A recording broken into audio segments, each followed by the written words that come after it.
Hello student, today I will deliver the lecture on non-aqueous titration with its solvents.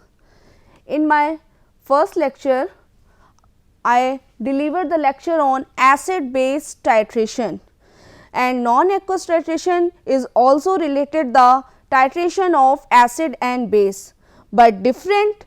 In non-aqueous titration we will titrate the weak acid and weak base. What is non-aqueous titration? Non-aqueous titration is the titration of the substance dissolved in solvents other than water. When we discuss the acid-base titration, the titration of strong acid and strong base. In the non-aqueous titration, there is the titration occurs of non-aqueous titration, which is included the very weak acid and very weak base.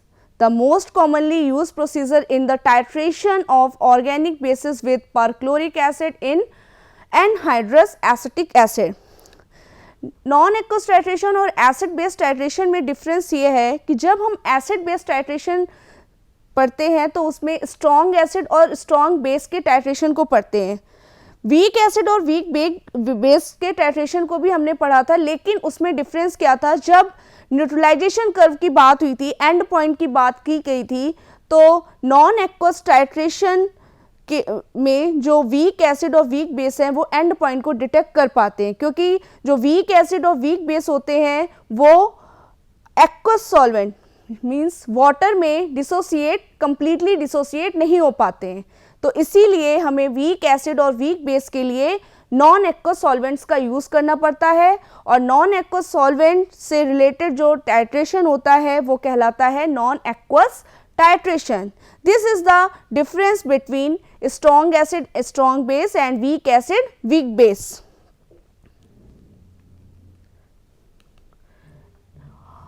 All organic acid or bases that are insoluble in water and soluble in non-aqueous solvent. जो advantage अगर हम देखते हैं non aqueous titration की, तो according to the non aqueous titration हम वो organic acid और वो ऑर्गेनिक बेस यूज़ करते हैं जो कि आपके वाटर में इनसॉल्युबल डिसोसिएट नहीं हो पाते हैं और नॉन एक्वस सॉल्वेंट में डिसोसिएट होते हैं. Organic acid which is of comparable strength in water can be titrated easily in non aqueous solvent. Principle of the non-aqueous titration. The non-aqueous titration are the titration in which weakly acidic or basic substances are carried out using non-aqueous solvents to get sharp endpoint. तो वही बात है कि जो non-aqueous titration है वो weekly acid और weekly basic substance के लिए होता है, जिसमें and point sharp and point को डिटरमाइन कर पाते हैं. लेकिन जब हम वीक एसिड और वीक बेस को एक्वस सॉल्वेंट में डिसोसिएट करने की कोशिश करते हैं तो वो कम्प्लीटली डिसोसिएट नहीं होने की वजह से शार्प एंड पॉइंट को डिटेक्ट नहीं कर पाते हैं. तो बस हमें कुछ बातों का ध्यान रखना पड़ता है in the non aqueous titration.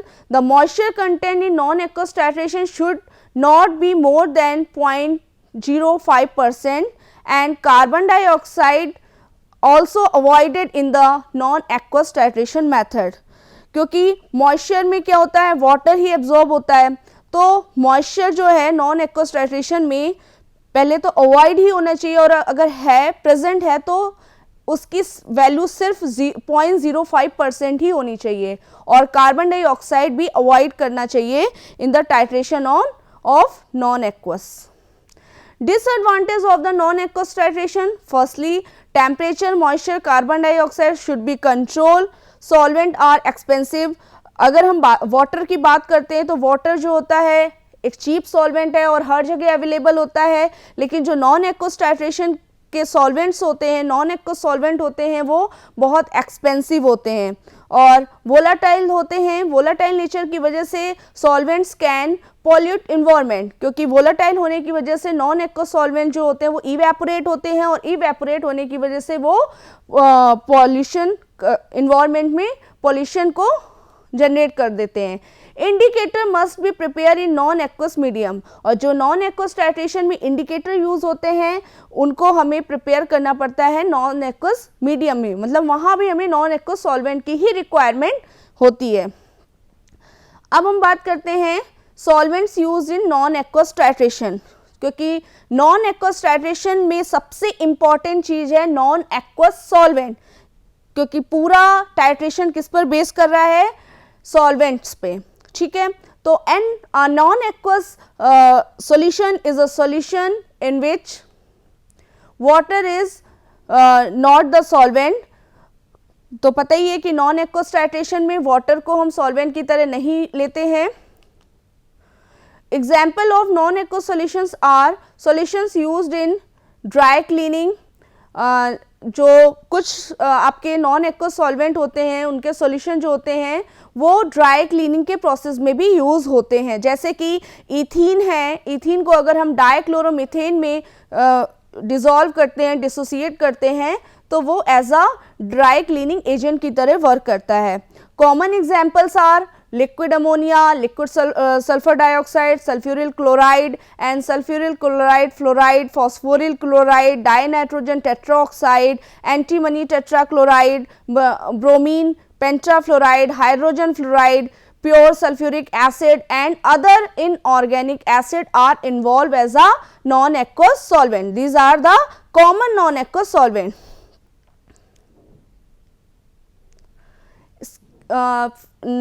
Next, non-aqueous solvents also classify in 4 types. First is aprotic solvent. What is aprotic solvent? These solvents are neutral in nature and chemically inert. जो aprotic solvent होते हैं इनका pH 7 होता है, because ये neutral nature के होते हैं और केमिकली इनर्ट होते हैं। केमिकली इनर्ट का मतलब किसी से रिएक्शन जल्दी नहीं करते हैं। और दूसरा, they also generally have low dielectric constant, और इनका डाइलेक्ट्रिक कांस्टेंट भी लो होता है। Example of the aprotic solvents include chloroform and benzene. Next is a protophilic solvent. The protophilic solvents have a basic character and tend to react with acid. जो protophilic solvent होते हैं वो basic character के होते हैं, और basic character होने की वजह से उनका पीएच जो होता है अबव देन 7, और it behave like a base. Now I will discuss about the solvents used in non aqueous titration. तो यहाँ पर क्लासीफाई करते हैं नॉन एक्वस सॉल्वेंट्स को इन 4 types. First is a aprotic solvent. These solvents are neutral in charge. ये solvent जो होते हैं इनका जो पीएच होता है 7 होता है और ये न्यूट्रल नेचर के होते हैं। They are chemically inert also, ये किसी दूसरे सब्सटेंस के नहीं करते हैं, और लो इनका जो डाइलेक्ट्रिक कांस्टेंट होता है वो भी लो होता है। The examples of the aprotic solvents are chloroform and benzene. Second is the protophilic solvent. Protophilic solvents are behave as a base because it has a basic character and it has the pH higher than 7, and when it contact with the acid it form the solvated proton. Protophilic solvents are ammonia and pyridine. Next is a protogenic solvent. The protogenic solvents behave as a acidic character and it have a leveling effect on the basis they come in contact with it. For examples of the protogenic solvent, sulphuric acid and acetic acid. तो protophilic solvent जो होते हैं वो behave करते हैं acid की तरह, और इनका जो पीएच होता है वो लोअर देन 7 होता है। ये लेवलिंग इफेक्ट शो करते हैं। व्हाट इज लेवलिंग इफेक्ट, ये हम अभी आगे स्लाइड में देखेंगे। उसके अलावा ये बेस के साथ रिएक्ट करते हैं और सॉल्ट का भी फॉर्मेशन कर सकते हैं अगर लेवलिंग इफेक्ट शो कर रहे हैं तो। तो इनका एग्जाम्पल्स हैं sulphuric acid, acetic acid. Next है amphiprotic solvent. These solvents have properties which are protophilic as well as protogenic. जो एम्फीप्रोटिक सॉल्वेंट होते हैं ये दोनों तरह से बिहेव करते हैं लाइक एसिड और बेस, तो इनके पास दोनों ही प्रॉपर्टी होती है एज अ प्रोटोफिलिक और protogenics. Examples of these type of solvents are acetic acid and alcohols. Amphiprotic solvents are dissociated to a slight extent. The dissociation of acetic acid, which is frequently used as a solvent for titration of basic substances, is shown in equation. In this equation हम देख सकते हैं कि acetic acid जब dissociate हो रहा है तो it gives one proton and the acetate ion. तो यहाँ ये कंप्लीटली डिसोसिएट नहीं हो पाता है। तो जो एसिटिक एसिड है वो दो तरह से बिहेव करता है, इसीलिए इसको एम्फीप्रोटिक सॉल्वेंट में रखा गया। कैसे दो तरह से बिहेव करता है? Here the acetic acid is a functioning as an acid. यहाँ तो ये एसिड की तरह ही फंक्शन कर रहा है क्योंकि प्रोटॉन डोनेट कर रहा है। According to the Bronsted Lowry concept acid donate the proton, तो यहाँ पर तो ये एज अ एसिड की तरह बिहेव कर रहा है। लेकिन जब इसकी रिएक्शन हम परक्लोरिक एसिड के साथ कराते हैं, मींस जब परक्लोरिक एसिड डिसोसिएट होता है एसिटिक एसिड में और acetic acid as a solvent की तरह बिहेव करता है, तो वहाँ पे क्या होता है?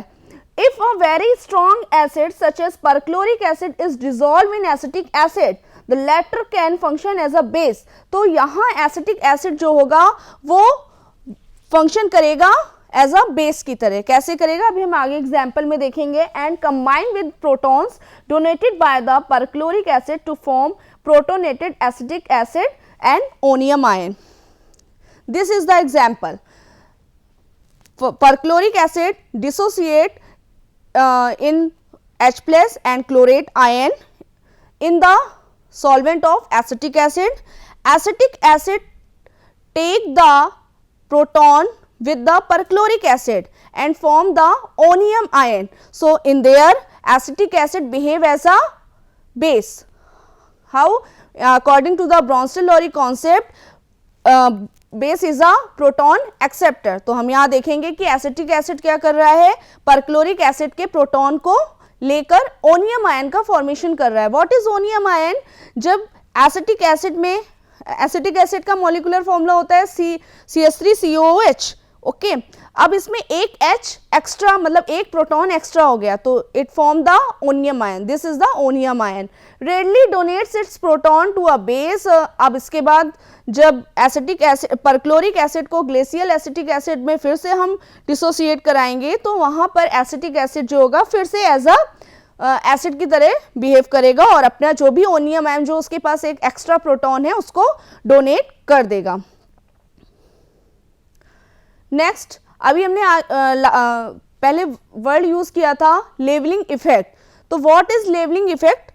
लेवलिंग इफेक्ट और levelling solvent refers to the effect of solvent on the properties of acid and base.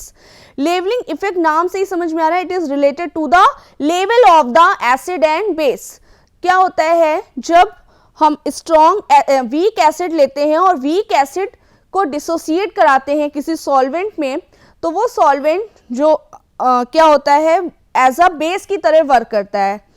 जब बहुत ज़्यादा वीक एसिड होता है तो वो डिसोसिएट नहीं हो पाता है, तो उसको डिसोसिएट करने के लिए जो सॉल्वेंट होता है वो बेस की तरह वर्क करता है और जो वीक एसिड है उसको अपनी तरफ लेके उसके प्रोटॉन को अपनी तरफ अट्रैक्ट करता है, खींच के उसको डिसोसिएट कराता है।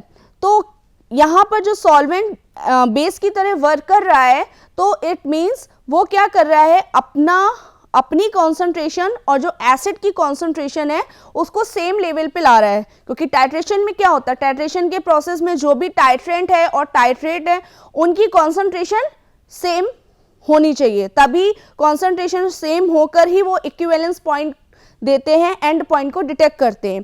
तो यहाँ बेस या एसिड जब हम बहुत ज़्यादा वीक एसिड या वीक बेस लेते हैं तो सॉल्वेंट जो होता है उसके अगेंस्ट एज अ स्ट्रॉन्ग की तरह वर्क करता है। अगर हमने वीक एसिड लिया है तो जो सॉल्वेंट होगा वो स्ट्रॉन्ग बेस की तरह वर्क करके उसको कंप्लीटली डिसोसिएट करा के दोनों के लेवल को मेंटेन करेगा, कॉन्सेंट्रेशन को सेम करेगा और टाइट्रेशन को एंड पॉइंट को डिटेक्ट करेगा।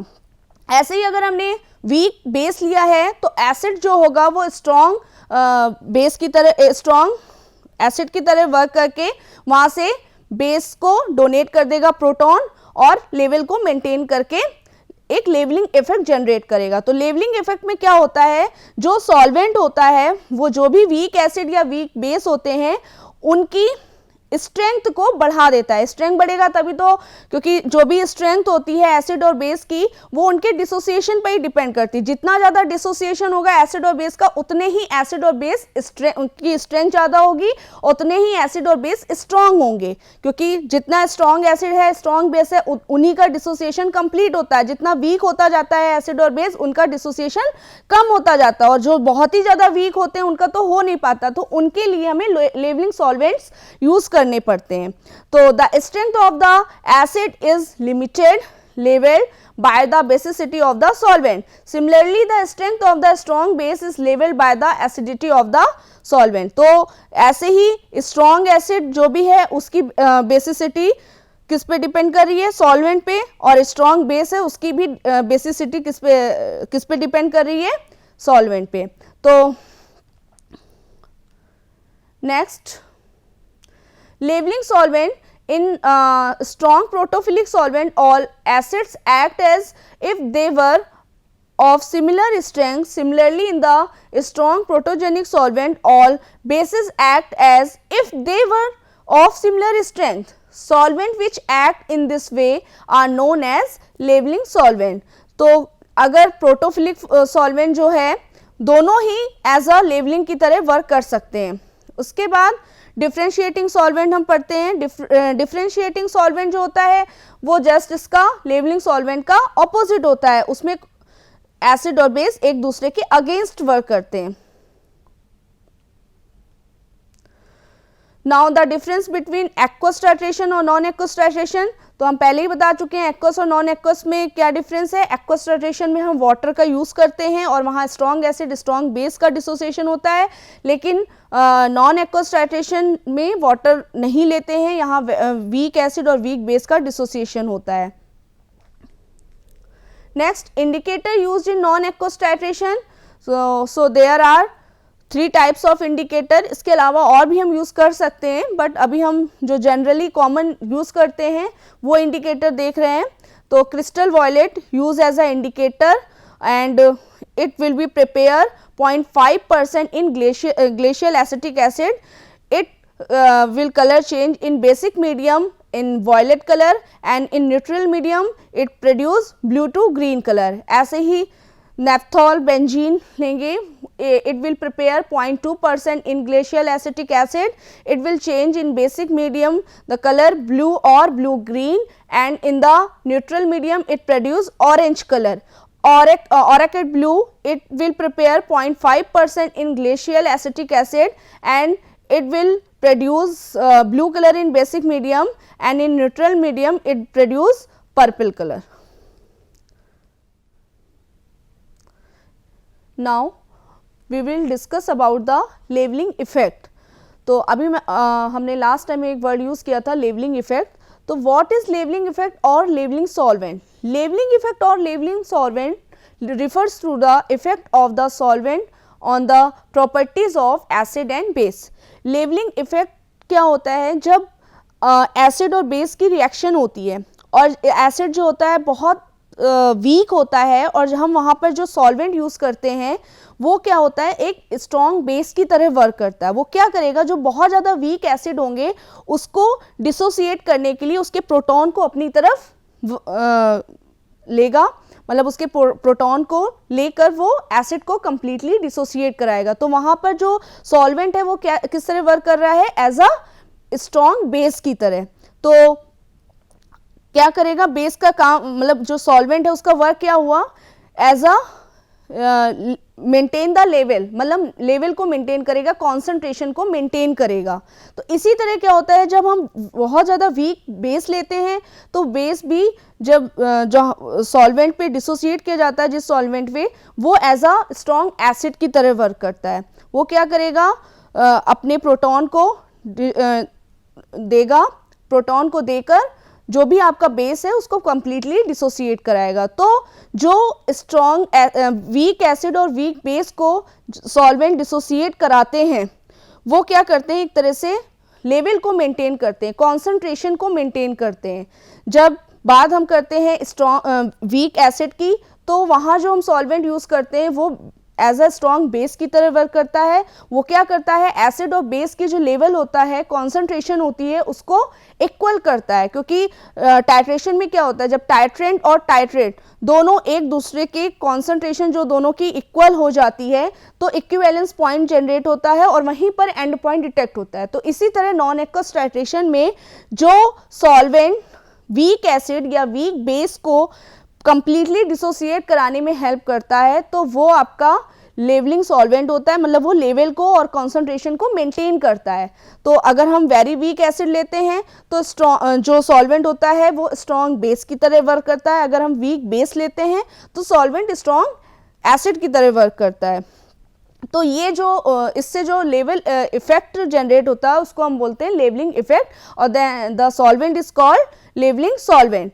The strength of a strong acid is limited by the basicity of the solvent, and similarly the strength of the strong base is leveled by the acidity of the solvent. तो जो acid और base की strength होती है वो किस पे depend करती है, लेवलिंग सॉल्वेंट पे। क्योंकि जितना ज़्यादा एसिड डिसोसिएट होता है उतना ही ज़्यादा वो स्ट्रॉन्ग होता है, उसकी स्ट्रेंथ उतनी ही ज़्यादा स्ट्रॉन्ग होती है, ठीक है। लेकिन अगर वीक एसिड है और वो डिसोसिएट नहीं हो पा रहा है और कोई सॉल्वेंट उसको हेल्प कर रहा है डिसोसिएट कराने के लिए कंप्लीटली, तो वहाँ पर वो उसके लेवल को बढ़ा रहा है। तो इसका मतलब है जो एसिड है उसकी स्ट्रेंथ बढ़ रही है। इसी तरह बेस के लिए होता है, अगर वीक बेस है और वो कंप्लीटली डिसोसिएट नहीं हो पा रहा है तो जो सॉल्वेंट हम यूज़ कर रहे हैं वो एज अ स्ट्रॉन्ग एसिड की तरह वर्क करके बेस की, वीक बेस की इस लेवल को बढ़ा रहा है। लेवल बढ़ाने से उसकी कॉन्सेंट्रेशन इंक्रीज हो रही है और साथ ही साथ उसका डिसोसिएशन हो रहा है और वहाँ पर दोनों एक सेम लेवल पे आकर कंप्लीटली डिसोसिएट हो रहे हैं। तो इस दोनों की स्ट्रेंथ किससे बढ़ रही है, लेवलिंग सॉल्वेंट से। तो similarly both are act as a levelling solvent. Levelling solvent in the strong protophilic solvent, all acids act as if they were of similar strength. Similarly, in strong protogenic solvent, all bases act as if they were of similar strength. तो दोनों ही solvent ऐसा work करते हैं। अगर हम weak acid की बात करते हैं तो वहाँ पर प्रोटोफिलिक सॉल्वेंट हम यूज़ करेंगे लेवलिंग सॉल्वेंट के लिए। अगर हम वीक बेस की बात करते हैं तो वहाँ हम प्रोटोजेनिक सॉल्वेंट यूज़ करेंगे वीक एसिड के लिए, वीक बेस के लिए। तो इस तरह से प्रोटोजेनिक सॉल्वेंट और protophilic solvent as a levelling solvent की तरह वर्क करते हैं और लेवलिंग इफेक्ट को जनरेट करते हैं। नेक्स्ट आता है डिफरेंशिएटिंग सॉल्वेंट। डिफरेंशिएटिंग सॉल्वेंट का मतलब है दोनों ही एसिड और बेस वीक कंडीशन में होते हैं और उनकी कॉन्सेंट्रेशन, उनका जो लेवल होता है वो डिफरेंट होता है, इसलिए इनको हम डिफरेंशिएटिंग सॉल्वेंट बोलते हैं। Difference between the aqueous or non-aqueous titration, तो the solution made by dissolving various solvents in water are called aqueous solution। मतलब जहाँ हम water का यूज़ कर रहे हैं, aqueous media का यूज़ कर रहे हैं, वो आपका aqueous solution कहलाएगा, aqueous titration कहलाएगा।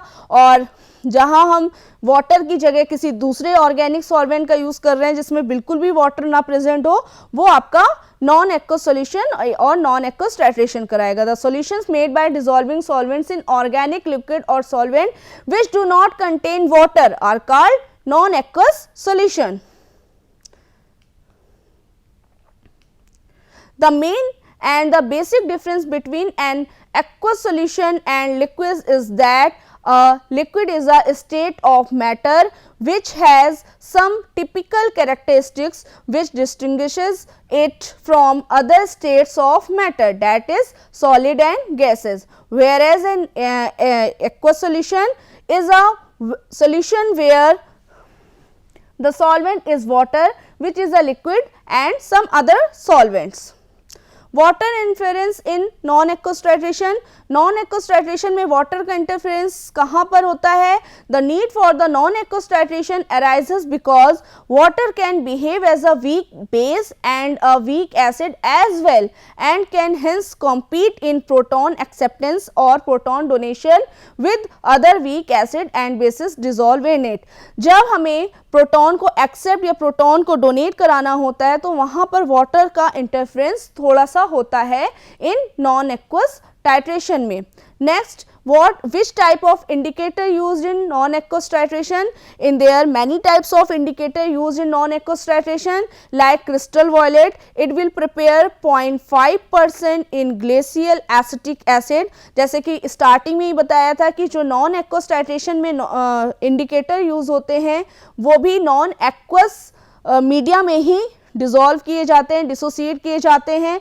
तो यहाँ क्रिस्टल वॉयलेट जो है वो 0.5% ग्लेशियल एसिटिक एसिड में प्रिपेयर किया गया है जो कि नॉन एक्वस सॉल्वेंट है. और अगर हम कलर की बात करें तो it will give violet color in basic medium and blue green color in neutral medium. Next is naphthol benzene. It will prepare 0.2% in glacial acetic acid and it will produce blue or blue green color in basic medium and orange color in neutral medium. Next is orachid blue. It will prepare 0.5% in glacial acetic acid. It will produce blue color in basic medium and purple color in neutral medium. Now, this is the video for overall about the non-aqueous titration.